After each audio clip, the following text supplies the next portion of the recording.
Well, thank you, everybody. Oh, good. I've got two mics running. Is there a real tall guy in the audience? Who's a tall? Yeah. Would you sit up here when they throw tomatoes at the end? I need something to hide behind. I need somebody who's really good with a screwdriver. Who's really good with a screwdriver? Come on up. Hurry up.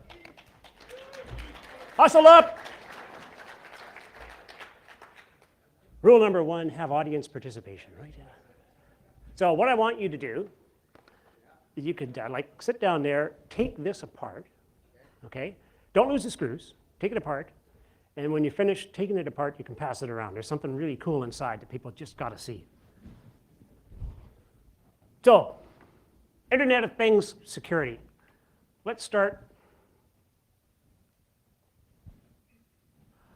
A network of interconnected objects. So the key takeaway is you've got interconnected objects with some embedded radio transmitter, and they send and receive data. So you've got an uplink and a downlink in the Internet of Things.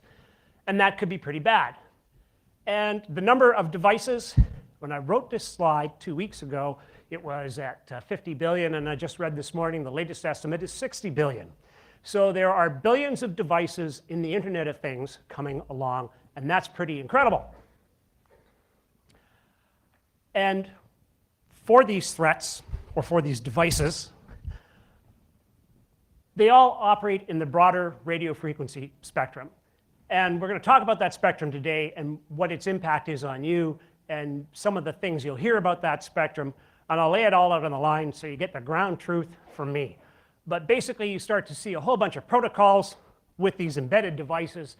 And these protocols are all kind of interesting. And as you start to study IoT security, you'll get very familiar with these protocols and what they do. So when you come away with a download today, you'll have some basic information of what those protocols are and where they lurk in the spectrum and how to find them. But there's the Internet of Things at a glance. It's actually an ecosystem. It's from the watches we wear on our wrists. And I got this really cool Garmin Fenix 3, and it sends me email messages back and forth and tells me when my phone's ringing and connects to the web through my smartphone, to a whole bunch of things in our infrastructure. And it's infrastructure heavy. It's also network heavy on the back end. Well, there's a couple of problems in this. The first one is most of the IoT devices are connected via radio frequency, and the exact specifics aren't known, but the bottom end is 70% going to 80%, probably about 90% by the time those 60 billion devices roll out somewhere around the year 2020. So that's a pretty significant thing. And because they're not on the wired network, that means you don't see the protocols. So if you go to your firewall and say, look for Zigbee or look for WiMAX, your firewall doesn't know what that means. So that's starting to create some issues for us as security people. Many of these things, these IoT protocols, are single use. So you can control the lights, you can control the air conditioning, you control the HVAC. It starts to become part of your infrastructure, and in some cases, it's within your critical infrastructure of your facility. And now, when you have these billions of tiny little devices, like a watch, like a pressure gauge, how do you patch them? Even when a security vulnerability becomes known, does the manufacturer send like a water guy out, a water meter guy out to go patch your sensor? Or does he connect to it remotely to patch your sensor? Or just how does he manage this? And how do you know that this is going on, that somebody is actually on your infrastructure doing security patches if they can do them? Chances are that they don't do them. They just let the devices sit out there and become vulnerable for a long period of time. Now, by now, all of us, we all security experts, raise your hand if you think you're a security expert. My hand's down. What? That's, vague diagram I pulled out of the web. You start down around port 20 up to port 47808. Most of us understand what those protocols and ports are, and we know how to secure them, right? We all got that pegged. And wired security, most of us have that pegged, or at least we have a methodology for dealing with it. And we're spending billions of dollars a year, I guess, defending that wired network. And we get to the Internet of Things and all the wireless stuff leaving the facility. We've got gigabytes of data going back and going forth, uplink and downlink, and nobody's watching. If you don't look, you can't detect. Even if somebody tells you there's a vulnerability, if you don't know what Zigbee is, you don't know where it is in your organization, you're likely stuck. So what are the threats?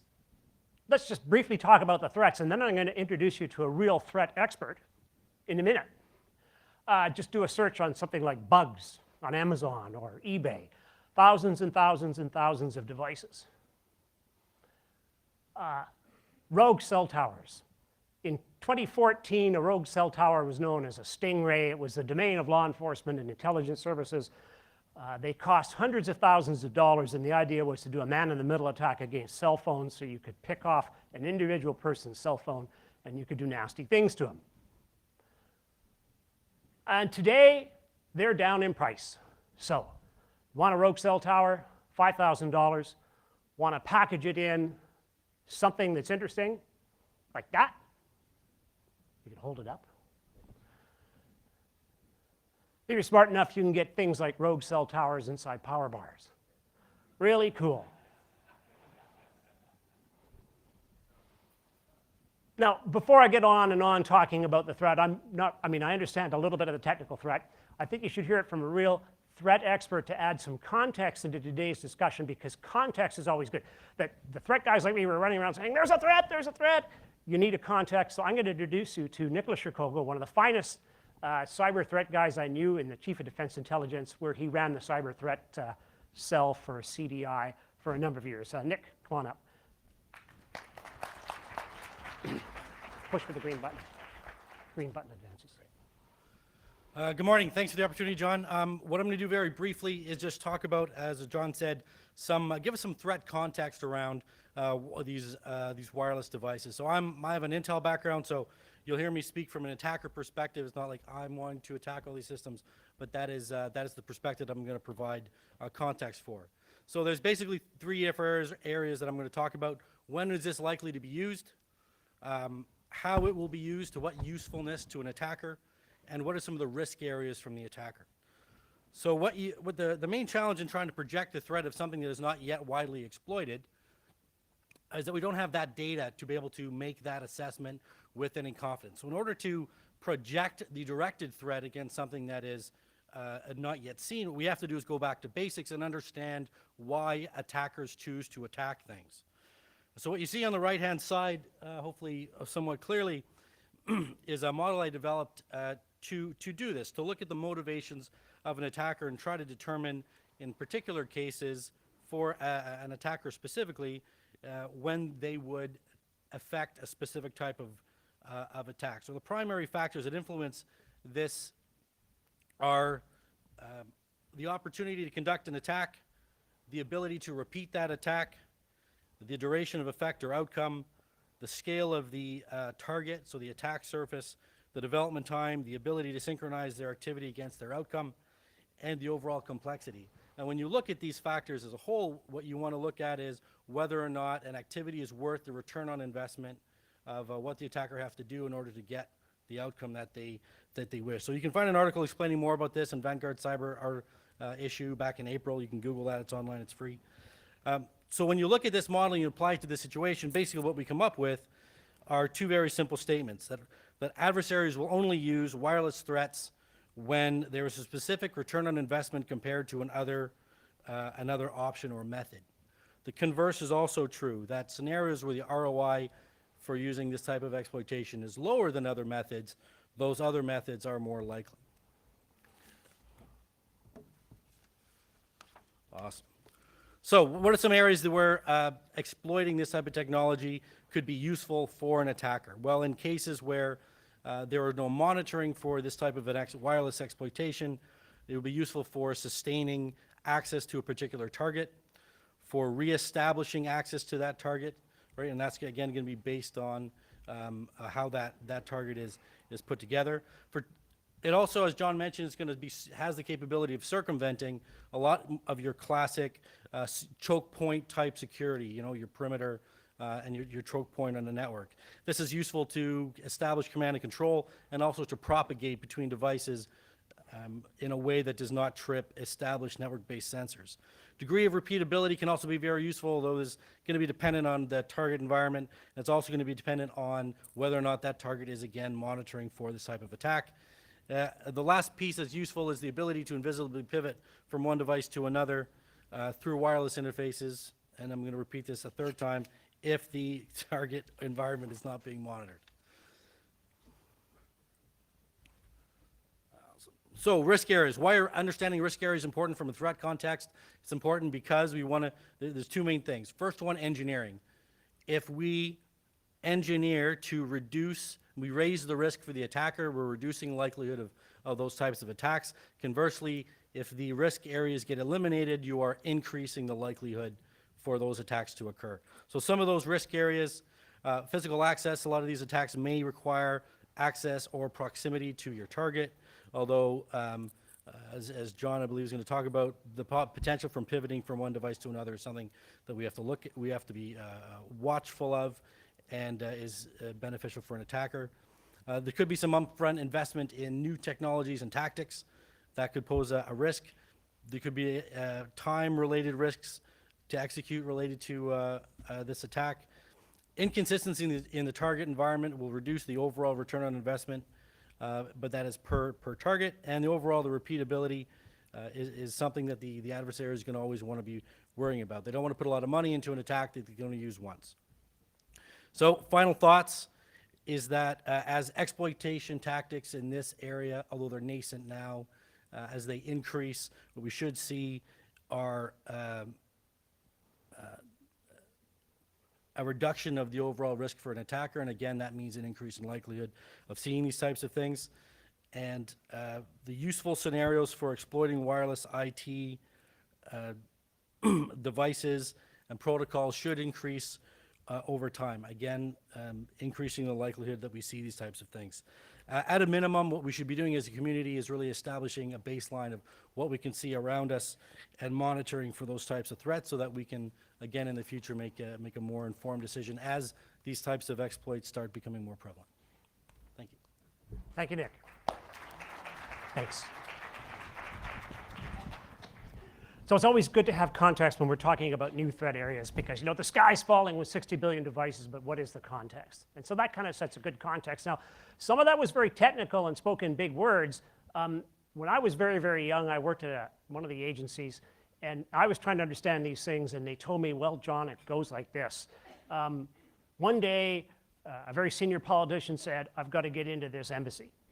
And there's some information I want out of it. How do we get it? And they went to the agency that was super high tech, looking externally, and they said, yeah, a couple $100 million, a new building, 50 people, a year of R&D will get you everything that's ever spoken or said. And they said, well, that's kind of expensive and kind of long. We kind of want it now. And they went to the sort of the National Police Force. They said, what do you think? And they said, we'll light the garage on fire.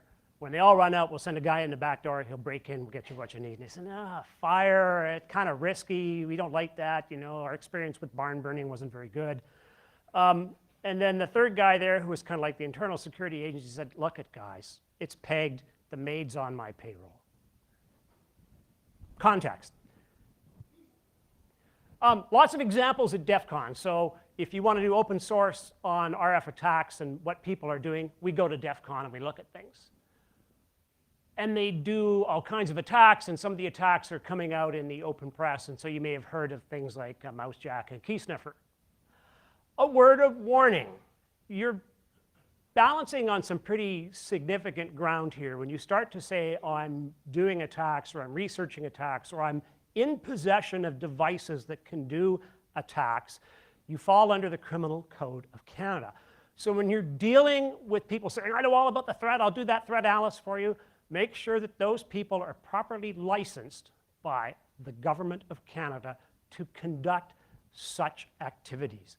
Very, very important. You might find yourself in hot trouble or hot water otherwise. By the way, Nick and I have access to a license.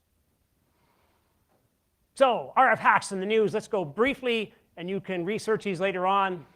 Network World, Wired, Engadget, PC World, Ars Technica, ZDNet, SANS, the register, Gizmodo, you know, and it goes on and on and on. Black Hat, of course.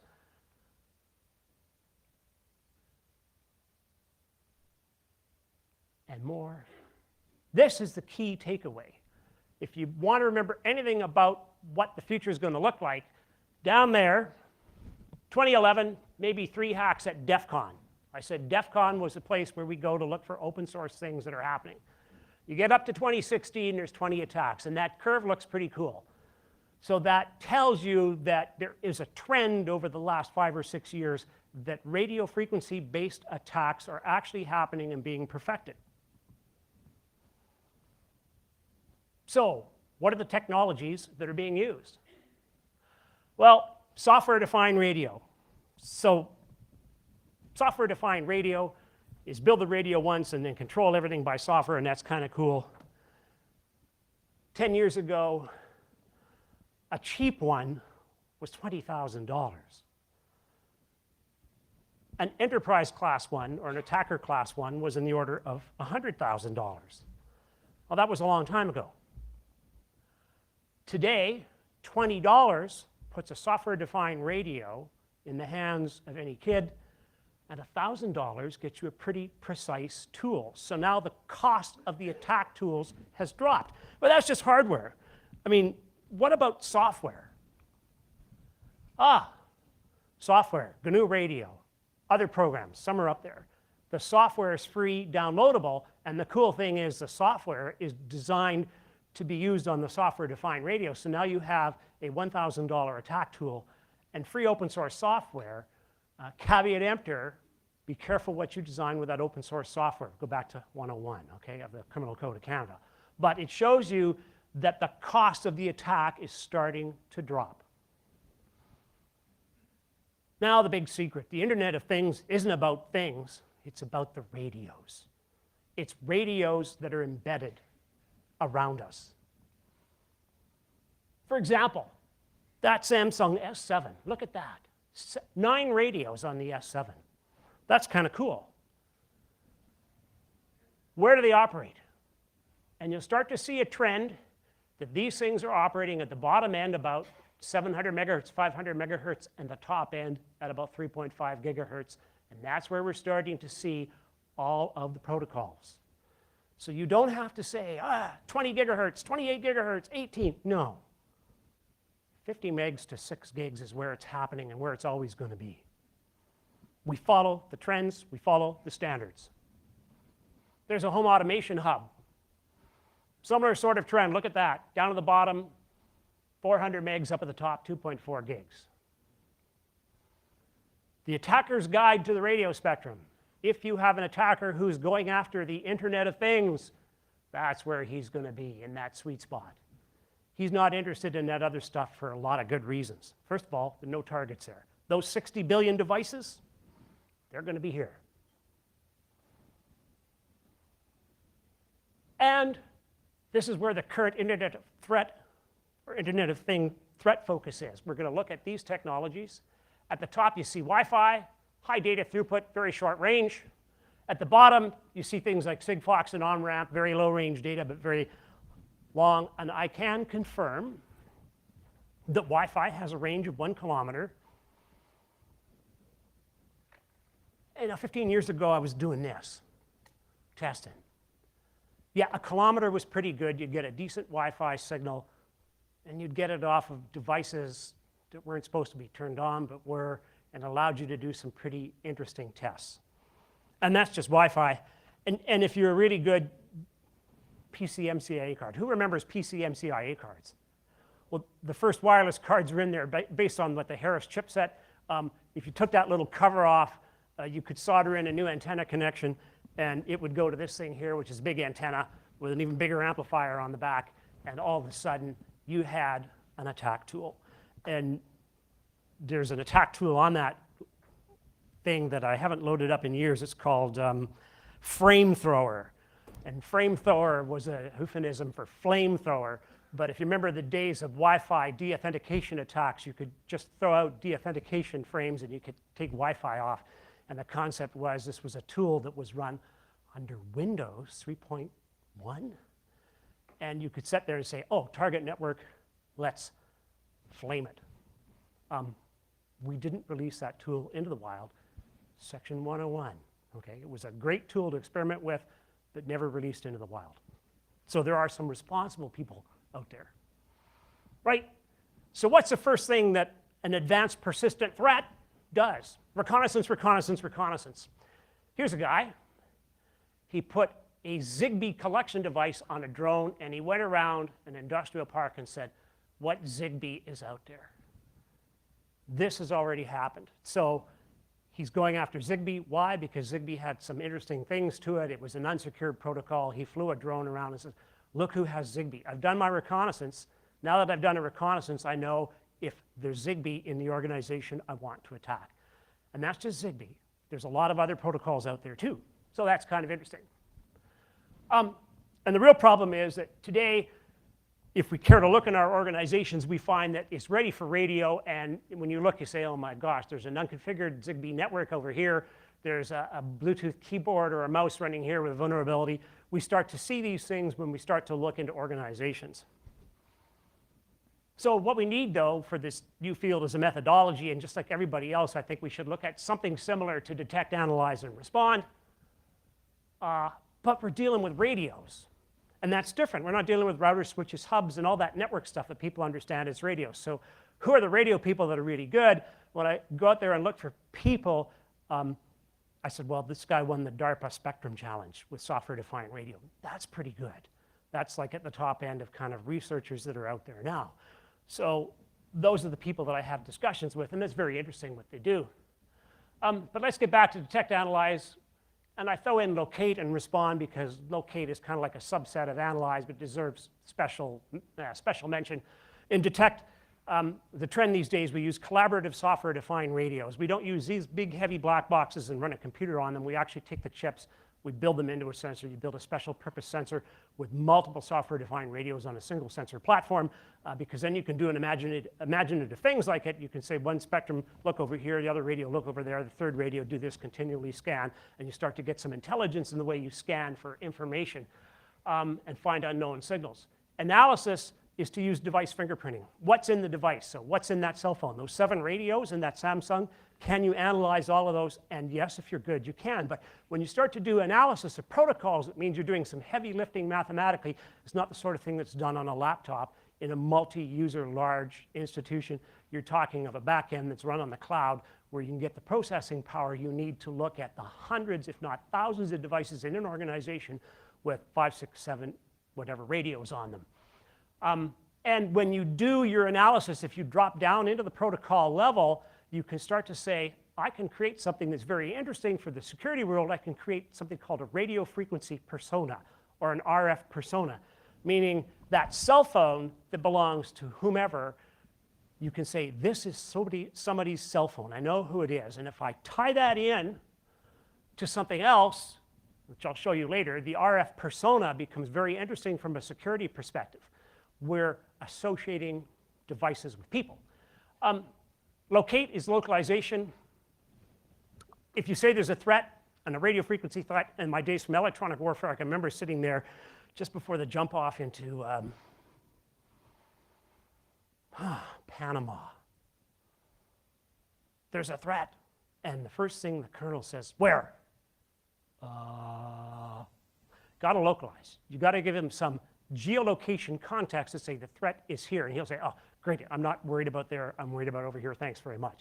When you walk into the senior people and say there's a threat and you don't tell them who, what, and where, they get kind of excited. And we respond. So response is making sure you have some human readable information that you can give to the people that need to make decisions. So the RF persona is very interesting. It's a convergence of physical and cyber security. You know all the radios, and if you tie it into access control systems and access badges, you can say, oh, the radio belonging to the person is in the facility, because there are various esoteric RF attacks that say I'll make somebody else's radio look like something else, and if the radio is present and the persona is not, the person is not, well, that creates something interesting to go analyze. So detect. Let's drill down and detect. I talked about frequency bands. You're going to talk to some people out there and say 28 gigs, 32, whatever. No, no, no, no, no. In this IoT of 60 billion devices that's coming, we're there. And there's the top protocols by front end, where W is Wi-Fi. 50 megahertz to 6 gigahertz, no further. Don't get sucked into buying very, very expensive tools which will do nothing. Because the thing about software-defined radios, 6 gigs is cheap. After that, it's new sets of chipsets and converters, and they become very, very expensive. And lots of vendors would love to sell you a 28 gigahertz radio. It's going to sit there and do nothing and report on nothing. It's like going to port 100,000. I'll block port 100,000 on your firewall with my new box. You know, we don't have a port 100,000. And the detection has to be scalable, right? So if you're putting sensors out there and detecting, it's got to scale from the single office, which many people are pretty good at doing now, to whole buildings, to multiple floors, to things that are spread geographically worldwide. You know, if you take the example of a military, you have a headquarters here and you've got a deployed headquarters somewhere in the world. You want to be able to scale that detectability with your sensors, or of your sensors. And remember, you're analyzing a multi-protocol Internet of Things environment. There are billions of devices and more protocols coming. That kind of analysis is not done on a laptop or a workstation. It's something that requires some pretty heavy lifting in the back end. So the enterprise class systems that are out there right now are doing it on the cloud. And by analysis, I mean this. Many people will come and there's a pretty signal. That is GSM. You've got GSM in the environment. Wait. No. Analysis is this. And we break down the GSM into this information and more because it's much more relevant to us. And we store and save all this information over time because we can go back into these recorded logs of what we saw. And if there's an event, we have a post-event analysis where this is a blip on a screen and it's gone. And that's really kind of meaningless. So we start to understand that analysis is not just a software-defined radio showing a pretty cool spectrum. It's a bunch of back-end lifting where people are taking apart the protocols and looking at the information that's contained in those protocols. And a subset of analyzes, okay, remember I said you don't go to the commanding officer and say, hey, there's a threat, and without telling him where. And in modern speak, we understand propagation inside a building. Very, very difficult subject, but some guys are doing excellent modeling right now. We have to look at error analysis, sources of errors, and then we start to talk about balance in our systems, right? No sense having a software-defined radio that's precise with the timing chip down to 1 part in a billion when the antenna is, you know, plus or minus 6 dB over 5 octaves of frequency. That's not matching. So we have to match and understand the sources of error. Filtering, smoothing, cross-validation, which really means check targets. If you have multiple sensors in the room, they each talk to one another, say, I'm here, you're there, yet we agree. Our propagation analysis is pretty good, or maybe we change the model and make sure we agree. So it becomes automated processes. And the end of the day is emitter location estimates. Emitter location technologies, you will hear all kinds of things. The ground truth. After studying it since 1987, I can't believe it's been that long that I wrote my thesis paper on geolocation techniques. Angle of arrival and TDOA, or time difference of arrival inside a facility, useless, forget it. Don't let anyone tell you it works, it does not. Power on arrival works well, and it was the current thought up until about a year ago. Power on arrival says, basically I get some very precise measuring instruments. We say precise measuring instruments in the software-defined radio world, that means they're expensive. Expensive instruments that can give you pretty good results, but expensive infrastructure supporting them. We're talking of cables and timing mechanisms that are precise to better than 10 nanoseconds in power measurement that's accurate to within fractions of a dB over a complex signal. Very difficult thing to do, but it is done. Some guys do have products. They're very precise. The cost and the complexity does not scale to enterprise class deployments. So power on arrival works well, but doesn't. Seduction prototype. I've been testing it for 2 years. I'm meeting him flying a week from now to Paris. We're going to sit in Paris and chat about things, including this new tool, and how this new tool, which goes up to 2.5 gigahertz, can be adapted for the Internet of Things. And this tool is a precise instrument. It's a good instrument, and it will enable you to locate with pretty good certainty within a few inches any emitter. And we're trying to get it up to 6 gigs, and we think we have a mechanism for doing it. So that's the fun part of what I get to do. I lost my clicker. There it is. So detect, analyze, respond, locate. Here's localization. And then when you create this RF persona, you can say, oh, I've got 2 personas here.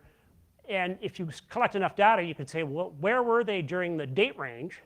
Or you could say a single day, a specific time, they were here. That's kind of neat if you say I have a range or a date where some problem occurred. I can go back in time and look at the events and recreate who, what, where, when, what frequency, what protocol. And if I've stored all that protocol information, I can say this is the radio that was probably used. Oh, here's the threat vector. That's the theory, and it's starting to work out in practice. And I can do a single persona and all of his associated devices over time. Or I can simply look at there and say my entire environment, what devices are there. And this gives something called the electronic order of battle.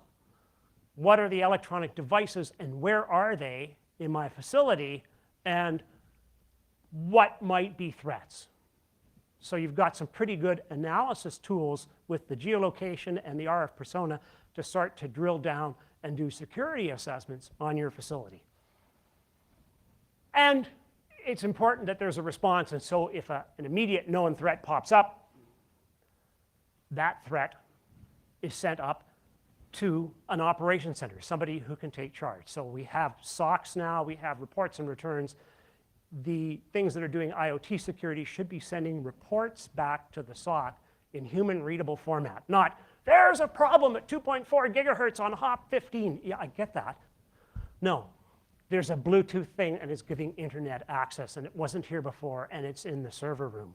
Oh, that's kind of important. And if you have a basic tool like Marty Kaiser, you can run down there and say, it's this server here, and pluck it out and find out what happened. Maybe find the Bluetooth dongle that was plugged into the port at the back. So that's, where we think you should go. Well, I'm a smart guy, been around a long time, and one of the things I've been asking myself for 15 years is, what does the other guy do? What does the enemy do, right? What does he do? How does he do things? Because, if he's not doing anything, either he's dumb, and I don't think he's dumb, or maybe he's doing things. If he's doing things, maybe I want to take note of what he's doing and why is he doing it. There is the GUI that I cut out of the screen of the Russian export system. And the Russians, when they see a protocol they don't like, they do jamming with a Cassandra SJ11A. Push a button and jam now. Yeah, they do jamming. Da, tovarichy, radio elektronikaya borba возвращается. Comrades, the struggle for the airwaves is back. NATO radio electronic combat. They haven't lost a beat in 30 years. It's great to see. Please don't jam. We can't do that legally in Canada. I think that's also under the criminal code, thou shalt not jam. Any system that you have should be sending up reports, and your response should be dealing with it in a logical way with a tool, not by brute force jamming. We're not flying fighter jets. We are looking after networks. So where do we think these sorts of systems are useful right now? Well, there's lots of classified facilities out there. Last time I heard, the number of secure compartmented information facilities was growing at almost an exponential rate, and it was hard to figure out what they were all doing. And your sweep teams come in once a year, once every 2 years, maybe once every 3 years. Maybe you want to put an automated system in there and move it around from facility to facility to say, what's in my facility and where is it? So you can say, oh, there's supposed to be no wireless facility, but guess what? There's Zigbee in the air conditioning unit attached to the wall. Or maybe we want to get rid of that kind of thing. So this is where we see the tools initially going for high-value facilities where you want to find the Zigbee, the Z-Wave, the home security, or the wireless systems, the security systems, all that stuff, and maybe get rid of it or mitigate it if it poses a threat. The other place is in digital force protection. There's lots of VIP conferences, and we see Fortune 500s moving away to things like Montebello, and they'll buy out Montebello for 3 days and have a conference there with all their CEOs. Maybe we want a portable system that can sit there and say, hey, there are a few things out here that we need to be aware of in these protocols, and we also want the handheld tools to go with us so we, as a practitioner, can say, there is an emitter, it's over here, what am I going to do about it? And mitigate it or accept the risk. Like I say, we don't want to jam. That's always a bad thing in North America. And similarly, if we have deployed operations in the military, it's where we see these sorts of things because we have allies showing up, people coming in and out. It's good to know who's parked the emitter right beside your headquarters and why it's there and what it's doing. So knowledge is power. When you have critical infrastructure, there are IoT things in the critical infrastructure. Maybe we want to start examining our critical infrastructure because, you know, big server rooms like this exist. I saw one at State Farm many years ago. It was 2 rooms this size, 4 to sitting with computers where they ran their insurance, and one was production and one was dev. They always, and great. They consume a lot of power. Okay, they had their own power facility. They consume a lot of HVAC. What if the HVAC was controlled by Zigbee or some other protocol that wasn't secure? How would it be if that drone that flew around in the reconnaissance said, I'm just going to take down State Farm for 2 days and hold them ransom? August the 30th, hotter than Hades, air conditioning's on high, drone goes by, yep, you got Zigbee controlling your HVAC, shut down the HVAC, turn up the temperature. I want $1 million in 1 day or your servers are all going to melt. Or if you're in an operation, a military operation, it's like, I've just shut down your server center because there's no more power going to it. The heat's been turned on. The people can't work. I don't know about you and me. Computers can sometimes work to 30 or 50 degrees Celsius. When it's 50 degrees Celsius in the computer room, the computer guy's running out the door. So we can detect things in our critical infrastructure.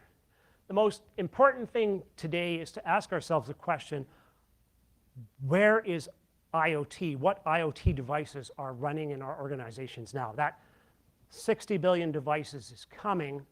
There's stuff already in the infrastructure. We should be asking ourselves a question, what protocol, where, what's it doing, why is it there? And creating an awareness of this potential security vulnerability that might be there. And that's my presentation. I hope you enjoyed it.